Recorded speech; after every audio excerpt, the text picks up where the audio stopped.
Hello student, আজকের ক্লাসে রয়েছে ক্লাস 10 এর বাংলার ফার্স্ট চ্যাপ্টার জ্ঞানচক্ষু। এই গল্পটাকে আজকে পুরোপুরি বিশ্লেষণ করব, বোঝাবো। নেক্সট ডে এখান থেকে কিছু কোয়েশ্চেন দেব, তবে আজকে এই গল্পটাকে আলোচনা করব। দেখতেই পাচ্ছ তোমরা, গল্পের নাম জ্ঞানচক্ষু, লিখেছেন আশাপূর্ণা দেবী। ওকে, এক মিনিট। তো লিখেছেন কে? আশাপূর্ণা দেবী। চলো দেখা যাক কি আছে। কথাটা শুনেই তপনের চোখ মার্বেল হয়ে গেল। ওকে, কথাটা শুনেই তপনের চোখ মার্বেল হয়ে গেল। নতুন মেসোমশাই, মানে যার সঙ্গে এই কদিন আগেই তপনের ছোট মাসির বিয়ে হয়ে গেল, দেদার ঘটাপটা করে সেই তিনি নাকি বই লেখেন। সেসব বই নাকি ছাপাও হয়। অনেক বই ছাপা হয়েছে মেসোর। তার মানে কি বলতে চাইছে এখানে দেখো। হ্যাঁ, কি বলছে? কোন কথাটা শুনে তপনের চোখ মার্বেল হয়ে গেছিল? যে যার সাথে তপনের ছোট মাসির বিয়ে হয়েছে, নতুন মেসোমশাই, তিনি নাকি বই লেখেন এবং তার নাকি কিছু কিছু বই ছাপাও হয় এবং অনেক বই ছাপাও হয়েছে। নেক্সট দেখো, নেক্সট পেজ কি বলছে? তার মানে তপনের নতুন মেসোমশাই, এখনই, তার মানে তপনের নতুন মেসোমশাই, তপনের নতুন মেসোমশাই একজন লেখক, সত্যিকারের লেখক। তপন অনুধাবন করতে পারলো যে তপনের নতুন মেসোমশাই একজন সত্যিকারের লেখক। জলজান্ত একজন লেখককে এত কাছ থেকে কখনো দেখেনি তপন। দেখা যায় তাই জানতো না। লেখকেরা যে তপনের বাবা, ছোট মামা, মেজ কাকুর মতো মানুষ, এ বিষয়েও সন্দেহ ছিল তপনের। তাহলে তপনের কোন বিষয়ে সন্দেহ ছিল? তপন ভাবতো যে হয়তো লেখকেরা তপনের ছোট মামা, মেজ কাকু বা তপনের বাবার মতন সাধারণ মানুষ নয়। তারা হয়তো অন্য প্রকৃতির মানুষ, এবং তাদেরকে যে এত কাছ থেকে কখনো দেখা যেতে পারে তাই সে জানতো না। Next line. কিন্তু নতুন মেসোকে দেখে জ্ঞানচক্ষু খুলে গেল তপনের। নতুন মেসোমশাইকে দেখে তপনের জ্ঞানচক্ষু খুলে গেল। আশ্চর্য, কোথাও কিছু উল্টোপাল্টা নেই, অন্যরকম নেই, একেবারে নিছক মানুষ। সেই ওদের মতোই দাড়ি কামান, সিগারেট খান, খেতে বসেই আরে ব্যাস, এত কখনো খাওয়া যায় বলে অর্ধেক তুলিয়ে দেন। চানের সময় চান করেন, ঘুমের সময় ঘুমোন। তখন তার ছোট মেসোমশাইকে দেখলো যে আর পাঁচজন সাধারণ মানুষের মতোই তপনের ছোট মেসোমশাই, মানে একজন লেখকও এরকম কি করে, একজন এরকম লেখকও সিগারেট খান, দাড়ি কামান, খেতে বসে আরে ব্যাস বলে এত কখনো খাওয়া যায় এরকম বলে অর্ধেক তুলিয়ে দেন। স্নানের সময় স্নান করছেন, ঘুমাচ্ছেন, খাচ্ছেন, দাচ্ছেন, একদম স্বাভাবিক মানুষের মতন। তপন তাই না দেখেই অবাক হয়ে গেল। তাছাড়া ঠিক ছোট মামাদের মতোই খবরের কাগজের সব কথা নিয়ে প্রবলভাবে গল্প করেন, তর্ক করেন, আর শেষ পর্যন্ত এই দেশের কিছু হবে না বলে সিনেমা দেখতে চলে যান। কি বেড়াতে বেরোন সেজে গুজে। কি বলছে? তার বাবা কাকা জ্যাঠারা যেমন আলোচনা করে, খবরের কাগজ নিয়ে প্রবলভাবে গল্প করে, তর্ক করে, শেষ পর্যন্ত দেশের কিছু হবে না বলে সিনেমা দেখতে চলে যান বা বেড়াতে চলে যান, ঠিক তপনের নতুন মেসোমশাইও তাই করেন। কি করে এটা সম্ভব? তপন খালি সেটাই ভাবছে। মামার বাড়িতে এই বিয়ে উপলক্ষেই তপন এসেছে, আর ছুটি আছে বলেই রয়ে গেছে। ওদিকে মেসোর নাকি গরমের ছুটি চলছে, তাই মেসো শ্বশুর বাড়িতে এসে রয়েছেন কদিন। তপন তাহলে মামা বাড়িতে কি উপলক্ষে এসেছে? এই বিয়ে উপলক্ষে। ছুটি আছে তার স্কুল, তাই সে রয়ে গেছে। আবার মেসোরও গরমের ছুটি রয়েছে, তাই মেসো শ্বশুর বাড়িতে এসে রয়ে গেছেন। তাই অহরহই এই জলজান্ত একজন লেখককে দেখবার সুযোগ হবেই তপনের। আর সেই সুযোগেই দেখতে পাচ্ছে তপন লেখক মানে কোনো আকাশ থেকে পড়া জীব নয়, তপনদের মতোই মানুষ। এই এই নতুন মেসোমশাইকে দেখেই তপন বুঝতে পারছে যে লেখক মানে কোনো আকাশ থেকে পড়া জীব নয়। সে এতদিন যা ভাবতো সেরকম কিছুই নয়। একজন লেখক সাধারণ মানুষের মতোই খাচ্ছেন, দাচ্ছেন, খবরের কাগজ নিয়ে গল্প করছেন, প্রবল ভাবে কথা বলছেন, সেজে গুজে ঘুরতে বেরোচ্ছেন, সিনেমা দেখছেন। এটা দেখেই তপন অবাক হয়ে গেল। তবে তপনেরই বা লেখক হতে বাধা কি? তাহলে তপন কেন হতে পারবে না লেখক? তপন নিশ্চয়ই লেখক হতে পারবে। মেসোমশাই কলেজের একজন প্রফেসর। মেসোমশাই কে? কলেজের একজন প্রফেসর। এখন ছুটি চলছে, সেই সুযোগে শ্বশুর বাড়ি রয়ে গেছে কদিন।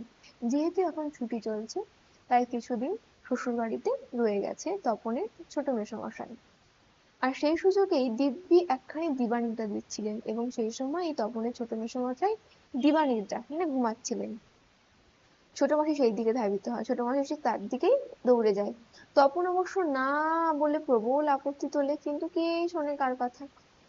যখন ছোট মাসি তার দিকে ধাবিত হয়, তখন তপন প্রবল ভাবে আপত্তি করে না বলে, কিন্তু তার কথা কেউ শোনে না। ততক্ষণে তো ছোট মাসি গল্প ছোট মাসির কথা চলেই গেছে। হইচই করে ছোট মাসি তার ঘুম ভাঙিয়ে দিয়েছে। এই বিষয়টা কি সেটা একটু পরে তোমরা বুঝতে পারবে। তপন অবশ্য মাসির এই হইচইতে মনে মনে পুলকিত হয়। যদিও তপন আপত্তি জানাচ্ছে মাসির এই ব্যাপারটাতে, কিন্তু সে চায় বা যে মাসি এই গল্পটা মিশের কাছে নিয়ে যাক, এবং মাসি যে কাজগুলো করছে তার এই হইচইতে তপন বেশ মনে মনে খুশি হয়। মুখে আ আ করলেও তার ভেতরে ভেতরে খুশি লাগে। কারণ লেখার প্রকৃত মূল্য বুঝলে নতুন বিষয় বুঝবে। রত্নের মূল্য জহুরীর কাছেই। জহুরীরাই রত্ন বোঝে, তাই যদি লেখাটা তপন যে লেখাটা লিখেছে তার প্রকৃত মূল্য লেখক শুধু নতুন বিষয় বুঝতে পারবে। সরি। একটু পরেই ছোট মেসো ডেকে পাঠান তপনকে। কে ডেকে পাঠালেন? ছোট মেসো। কাকে? তপনকে। এবং বোধ করি নতুন বিয়ে শ্বশুরবাড়ির ছেলেকে খুশি করতে বলে ওঠেন, তপন তোমার গল্প তো দিব্যি হয়েছে, একটু কারেকশন করে ইয়ে করে দিলেই ঝাপতে দেওয়া চলে। তপনের গল্প তখন তপনের ছোট মেসোমশাইয়ের হাতে। তখন তপনের ছোট মেসোমশাই কি বললো? ছোট মেসোমশাই বললো তপনের লেখা গল্পটা খুব ভালো হয়েছে এবং তপনের ছোট মেসোর পছন্দও হয়েছে। তবে প্রথমটা তপন ভাবে ঠাট্টা, কিন্তু যখন মেসোর মুখে করুণার ছাপ, তখন আহ্লাদে কাঁদো কাঁদো হয়ে যায়। তাহলে বাপু তুমি ওর গল্পটা ছাপিয়ে দিও, মাসি বলে। মেসোর উপযুক্ত কাজ হবে সেটা। তখন ছোট মাসি তপনের মেসোকে আবদার করে বলে যে তাহলে তুমি গল্পটা ছাপিয়ে দিও, তপনের গল্পটা, ঠিক এই কাজটাই তোমার মেসোর উপযুক্ত কাজ হবে। মেসো তেমনি করুণার মূর্তিতে বলেন, তা দেওয়া যায়, আমি বললে সন্ধ্যাতারার সম্পাদক না করতে পারবে না। ঠিক আছে তপন, তোমার গল্প আমি ছাপিয়ে দেব। তখন তপনের মেসোমশাই সন্ধ্যাতারা নামক একটা পত্রিকার সম্পাদকের কথা বলেন, যে যদি তপনের ছোট মেসোমশাই সুপারিশ করেন তাহলে সে এই গল্পটা সন্ধ্যাতারার সম্পাদক ছাপিয়ে দেবেন। আচ্ছা, তপনের এই কথাটা মানে তপনের এই গল্প লেখার কথাটা তখন কোথায় ওঠে? তপন বিকেলে চায়ের টেবিলে কথাটা ওঠে। বিকেলে চায়ের টেবিলে তপনের গল্প লেখার কথাটা ওঠে। তো হ্যাঁ, বিকেলে চায়ের টেবিলে কথাটা উঠলো। আর সবাই তপনের গল্প শুনে হাসে। যারাই তপনের গল্পটা শুনে সবাই হাসলো। কিন্তু মেসো বলে, না না, আমি বলছি তপনের হাত আছে, চোখও আছে। নচেৎ এই বয়সের ছেলেমেয়েরা গল্প লিখতে গেলেই তো হয় রাজা রানীর গল্প লেখে, নয় তো খুন জখম অ্যাক্সিডেন্ট অথবা না খেতে পেয়ে মরে যাওয়া এইসব মাল মশলা নিয়ে বসে। তপন যে সেই দিকে যায়নি, শুধু ওর ভর্তি হওয়ার দিনের অভিজ্ঞতা আর অনুভূতির বিষয় নিয়ে লিখেছে, এটা খুব ভালো, ওর হবে। তাহলে তপনের গল্পটা কি নিয়ে লেখা ছিল? তপনের স্কুলে ভর্তি হওয়ার প্রথম দিনের অভিজ্ঞতা আর অনুভূতির বিষয় নিয়ে। তপনের মেসোমশাই তপনের গল্পটার খুবই প্রশংসা করলো। নেক্সট, তপন বিহ্বল দৃষ্টিতে তাকায়। তারপর ছুটি ফুরোলে মেসো গল্পটি নিয়ে চলে গেলেন। তপন কৃতার্থ হয়ে বসে বসে দিন গোনে। এই কথাটাই ভাবছে তপন দিনরাত। ছেলেবেলা থেকেই তো রাশি রাশি গল্প শুনেছে তপন, আর এখন বস্তা বস্তা পড়ছে, কাজে গল্প জিনিসটা যে কি সেটা জানতে তো বাকি নেই। শুধু এটাই জানা ছিল না যে সেটা এমনই সহজ মানুষই লিখতে পারে। নতুন মেসোকে দেখে জানলো সেটা। তবে আর পায় কে? তপনকে। তপন এবার বুঝতে পারলো যে গল্প আর সে আগে পড়েছে, এখনো দেখছে। তার মানে তপন মানুষ, মানুষ নিজেরাই গল্প লিখতে পারে। এখন তপন, তাহলে তপনকে এবার কে পায়? দুপুরবেলা সবাই যখন নিথর, তখন তপন আস্তে একটা খাতাটা হোম টাস্কের খাতা, বিয়ে বাড়িতেও যেটা মা আনতে ছাড়েনি, আর কলম নিয়ে 3 তলা সিঁড়িতে উঠে গেল। আর তোমরা বিশ্বাস করবে কিনা জানি না, একা সামনে বসে লিখেও ফেললে একটা আস্ত গল্প। তাহলে দুপুরবেলা সবাই যখন ঘুমাচ্ছিল তখন তপন খাতাটা হোম টাস্কের খাতা আর কলম নিয়ে তিনতলা সিঁড়িতে উঠে এক আসনে বসে একটা আস্ত গল্প লিখে ফেললো। লেখার পর যখন পড়লো তখন গায়ে কাঁটা দিয়ে উঠলো তপনের। মাথার চুল খাড়া হয়ে গেল। এ কি ব্যাপার! এই যে সত্যিই হুবহু গল্পের মতো লাগছে। তার মানে সত্যিই একটা গল্প লিখে ফেলেছে তপন। তার মানে তপনকে এখন লেখক বলা চলে? হঠাৎ ভয়ানক একটা উত্তেজনা অনুভব করে তপন, আর দূর দাঁড়িয়ে নিচে নেমে এসে ছোট মাসিকেই বলে, ছোট মাসি, একটা গল্প লিখেছি। তাহলে তপন প্রথম কাকে জানালো? তপনের ছোট মাসিকে। ছোট মাসি ওর চিরকালের বন্ধু। বয়সে বছর আষ্টেকের বড় হলেও সমবয়সী। কাজেই মামার বাড়ি এলে সবকিছুই ছোট মাসির কাছে। এই ভয়ানক আনন্দের খবরটা ছোট মাসিকেই সর্বাগ্রে দিয়ে বসে। চলো নেক্সট পোর্শন। এই খবরটা সে কাকে দিল? সর্বাগ্রে। সর্বাগ্রে সে ছোট মাসিকে দিল। তবে বিয়ে হয়ে ছোট মাসিটা কিন্তু মুরব্বি মুরব্বি হয়ে গেছে। তাই গল্পটা সবটা না পড়েই একটু চোখ বুলিয়ে পিঠ চাপানো সুরে বলে, ওমা, এ তো বেশ লিখেছিস রে, কোনোখান থেকে টুকলিফাই করিসনি তো? ছোট মাসি তখন তার কাছে আড্ডার সুরে বলে, নিশ্চয় কোনো জায়গা থেকে দেখে লিখেছে কিনা। তপন রেগে গিয়ে বলে, আহ ছোট মাসি, ভালো হবে না বলছি। আরে বাবা, খেপছিস কেন? জিজ্ঞেস করছি বই তো নয়, রোজ তোর মেসোমশাইকে দেখাই। তখন সে বলে, দাঁড়া, তোর মেসোমশাইকে আমি এটা দেখাই। কিন্তু গেলেন তো গেলেন নিজে। কোথায় গল্পের সেই আঁটসাঁট ছাপার অক্ষরে গাঁথা চেহারাটি, যার জন্য হা করে আছে তপন, মামার বাড়ি থেকে চলে এসেও।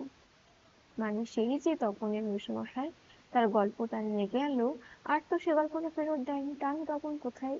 তখন তখন দিন গুনছে যে কবে তার সেই পত্রিকায় ছাপা হয়ে গল্পটা আসবে। এদিকে বাড়িতে তপনের নাম হয়ে গেছে কবি, সাহিত্যিক, কথাশিল্পী। আর উঠতে বসতে ঠাট্টা করছে, তোর হবে, হ্যাঁ বাবা তোর হবে। তবু এইসব ঠাট্টা তামাশার মধ্যে তখন আরো দু তিনটে গল্প লিখে ফেলেছে। ছুটি ফুরিয়ে এসেছে, হোম টাস্ক হয়ে ওঠেনি, তবু লিখছে, লুকিয়ে লিখছে, যেন নেশায় পেয়েছে। তারপর ছুটি ফুরোলো, রীতিমতো পড়া শুরু হয়েছে। প্রথম গল্পটি সম্পর্কে একদম আশা ছাড়া হয়ে গেছে। বিষণ্ণ মন নিয়ে বসে আছে। এমন সময় একদিন একটা ঘটনা ঘটল। কি ঘটনা? ছোট মাসি আর মেসো একদিন তাদের বাড়িতে এলো, হাতে একটা সন্ধ্যাতারার পত্রিকা। কেন? হেতু কি? হেতু সন্ধ্যাতারা নিয়ে কেন? বুকের রক্ত ছলকে ওঠে তপনের। তবে কি সত্যিই তাই তপনের জীবনের সবচেয়ে সুখের দিনটি এলো আজ? কিন্তু তাই কি সম্ভব? সত্যিকার ছাপার অক্ষরে তপন কুমার রায়ের লেখা গল্প হাজার হাজার ছেলের হাতে হাতে ঘুরবে? পৃথিবীতে এমন অলৌকিক ঘটনা ঘটে? তা ঘটেছে, সত্যিই ঘটেছে। চলো নেক্সট পোর্শনটা তাহলে আমাদের। তা ঘটেছে, সত্যিই ঘটেছে। সূচিপত্রেও নাম আছে প্রথম দিন। গল্পের নাম প্রথম দিন, তপন কুমার রায়। তাহলে তপনের প্রথম গল্পের নাম প্রথম দিন, যেহেতু তার স্কুলের প্রথম দিনের অভিজ্ঞতা নিয়ে লেখা আছে তাই। সারা বাড়িতে শোরগোল পড়ে যায়। তপনের লেখা গল্প পত্রিকায় ছাপা হয়েছে। ওর লেখক মেসো ছাপিয়ে দিয়েছে। পত্রিকাটি সকলের হাতে হাতে ঘোরে। সকলেই একবার করে চোখ বোলায় আর বলে, বাড়ি চমৎকার লিখেছে তো। মেসো অবশ্য মৃদু মৃদু হাসেন, বলেন, একটু একটু কারেকশন করতে হয়েছে অবশ্য, নেহাত কাঁচা তো। মাসি বলে, তা হোক, নতুন নতুন অমন হয়। ক্রমশ ও কথাটাও ছড়িয়ে পড়ে, ওই কারেকশনের কথা। তাহলে কিসের কথা ছড়িয়ে পড়লো? কারেকশনের কথা। বাবা বলেন, তাই? তা নইলে ফট করে একটা লিখলো আর ছাপা হলো। মেজো কাকু বলেন, তা ওরকম একটি লেখক মেশো থাকা মন্দ নয়। আমাদের থাকলে আমরাও চেষ্টা করে দেখতাম। ছোট মাসি আত্মপ্রসাদের প্রসন্নতা নিয়ে বসে বসে ডিম ভাজা আর চা খায়, মেশো শুধু কফি। এই লাইনটুকুনি থেকে তোমরা করতে পারো যে এই আত্মপ্রসাদের প্রসন্নতা নিয়ে ছোট মাসি কি কি খাচ্ছিল। আজ আর অন্য কথা নেই, শুধু তপনের গল্পের কথা, তপনের নতুন মেশোর মহত্বের কথা। উনি নিজে গিয়ে না দিলে কি আর সন্ধ্যাতারার সম্পাদক তপনের গল্প করে আঙুল দিয়েও ছুতো? তপন যেন কোথায় হারিয়ে যায় এইসব কথার মাঝে। গল্প ছাপা হলে যে ভয়ঙ্কর আহ্লাদটা হবার কথা, সেই আহ্লাদটা খুঁজে পায় না। অনেকক্ষণ পরে মা বলেন, কই, তুই নিজের মুখে একবার পড় তো তপন শুনি। বাবা, তোর পেটে পেটে এত! এতক্ষণে বইটা নিজের হাতে পায় তপন। মা বলেন, কই পড়, লজ্জা কি, পড় সবাই শুনি। তপন লজ্জা ভেঙে পড়তে যায়। কেশে গলা পরিষ্কার করে, কিন্তু এ কি, এসব কি পড়ছে তপন? এ কার লেখা? এর প্রত্যেকটি লাইনই তপনের আনকোড়া এবং অপরিচিত। এর মধ্যে তপন কোথায়? তার মানে মেসো তপনের গল্পটিকে আগাগোড়া কারেকশন করেছেন, অর্থাৎ নতুন করে লিখেছেন নিজের হাতে পাকা কলমে। তপন আর পড়তে পারে না, বোবার মতো বসে থাকে। তারপর ধমক খায়, কিরে তোর যে দেখি পায়া ভারী হয়ে গেল, সবাই শুনতে পাই তুই এগুলো পড়ছিস না, নাকি অতি আহ্লাদে বাক্য নেড়ে গেল। তপন গড়গড়িয়ে পড়ে যায়, তবে কিছুই তার মাথায় ঢোকে না। সে কি পড়ছে, ধন্যি ধন্যি করে যায়। আর একবার রব ওঠে, তপনের লেখক তপনের গল্পটি ছাপিয়ে দিয়েছে। তপন বইটা ফেলে চলে যায়। তপনের ছাদে উঠে গিয়ে শার্টের তলাটা দিয়ে চোখ মোছে। তপনের মনে হয় আজ যেন জীবনের সবচেয়ে দুঃখের দিন, অর্থাৎ যে দিনটি তার জীবনে সব থেকে সুখের দিন হওয়ার কথা ছিল, সেটি তপনের সবচেয়ে দুঃখের দিন হয়ে দাঁড়ালো। কেন? তা তো তপন জানে না। শুধু এই দুঃখের মুহূর্তে সে গভীরভাবে সংকল্প করে, যদি কখনো লেখা ছাপতেই দেয়, তাহলে তপন নিজে গিয়ে দেবে, নিজের হাতের কাঁচা লেখা। ছাপা হয় হোক, না হয় না হোক, তপনকে যেন শুনতে না হয় অমুক তপনের লেখা ছাপিয়ে দিয়েছে। আর তপনকে যেন নিজের গল্প পড়তে বসে অন্যের লেখা লাইন পড়তে না হয়। তার চেয়ে দুঃখের কিছু নেই, তার থেকে অপমানেরও কিছু নেই। অর্থাৎ পুরো গল্পের সারাংশ থেকে আমরা বুঝতে পারবো যে তপন নামের একজন ছেলে, যে এই গল্পটা একটা, যে লেখক সম্পর্কে প্রথম তার একরকম ধারণা ছিল, তার ছোট মেসোমশাইকে দেখার পর তার একটা অন্যরকম ধারণা জন্মালো।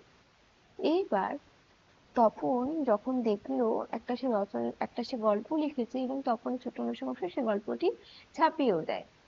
কিন্তু গল্পটা ছাপানোর পর তপনের যে আহ্লাদ, আনন্দ, সুখ, খুশি হওয়ার কথা, সেটা তখন হচ্ছে না। তার কারণ বারংবার একটা কথা ছড়িয়ে পড়ে যে তপনের লেখাটি কারেকশন করা হয়েছে, এবং তপন গল্পটি পড়তে গিয়ে দেখে গল্পটি আগাগোড়াই কারেকশন করা হয়েছে। তার কাঁচা হাতের কাঁচা লেখাটা গল্পটা পত্রিকায় ছাপা হয়নি।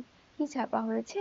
ছাপা হয়েছে তপনের মেসোমশাইয়ের পাকা হাতে লেখা, সম্পূর্ণ পরিবর্তিত ভাবে লেখা ওই একই গল্প। তাই তপন ওই দিন গভীরভাবে মনে মনে সংকল্প করে, যাতে তাকে আর কখনোই কোনোদিনই অন্যের কাছ থেকে অন্য কেউ অমুক লিখে দিয়েছে বা অমুক অমুক কারেকশন করে দিয়েছে, অমুক ছাপিয়ে দিয়েছে, এইরকম কথা শুনতে না হয়। তপনের নিজের গল্প যেন তপন নিজেই ছাপাতে পারে। যদি কখনো সেটা সম্ভব হয়, সেই দিনকেই তপন গল্প লিখবে। আর তাছাড়া কখনোই সে অন্য কাউকে দিয়ে গল্প ছাপাবে না। এটা সে এই গভীর দুঃখের মুহূর্তে সংকল্প করে। এর পরে নেক্সট দিন আমি তোমাদের ভিডিওতে প্রশ্ন উত্তর সব আলোচনা করে দেবো। আজকে শুধু গল্পের সারাংশটা আমি বুঝিয়ে দিলাম। ওকে, চলো, দেখা হচ্ছে নেক্সট ভিডিওতে। আজকের মতো এইটুকু, টাটা।